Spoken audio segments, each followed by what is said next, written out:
হাত পা বেঁধে এক পুরুষকে শারীরিকভাবে নির্যাতন করছে দুই নারী। কখনো চাবুকের আঘাত, আবার কখনো বা হাই হিল ও বুট জুতা দিয়ে আঘাত করতে দেখা যায়। তীব্র ব্যথায় পুরুষের কণ্ঠ থেকে বের হয় চিৎকার চেঁচামেচি, আর এভাবেই মেটানো হয় বিকৃত যৌন তৃপ্তি। দীর্ঘদিন ধরেই রাজধানীর বসুন্ধরা আবাসিক এলাকার একটি বাসায় বিকৃত যৌনাচার চালিয়ে আসছে কয়েকজন নারী, যার ভিডিও ধারণ করে ছড়িয়ে দেন সামাজিক যোগাযোগ মাধ্যমেও।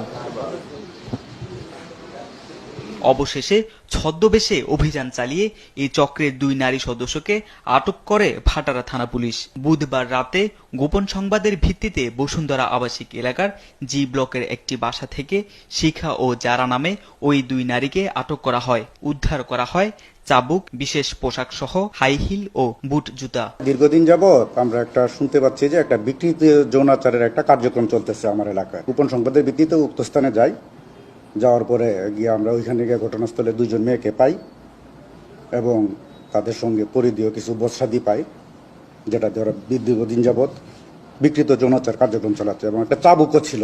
এটা এক ধরনের বিজনেস, যেটা ইংরেজিতে বলা হয় BDSM। এটা ওদের মধ্যে যারা বিকৃত মস্তিষ্কে, যারা বিকৃতভাবে যৌনাচার তৃপ্তি নেয় বা ভোগ করে,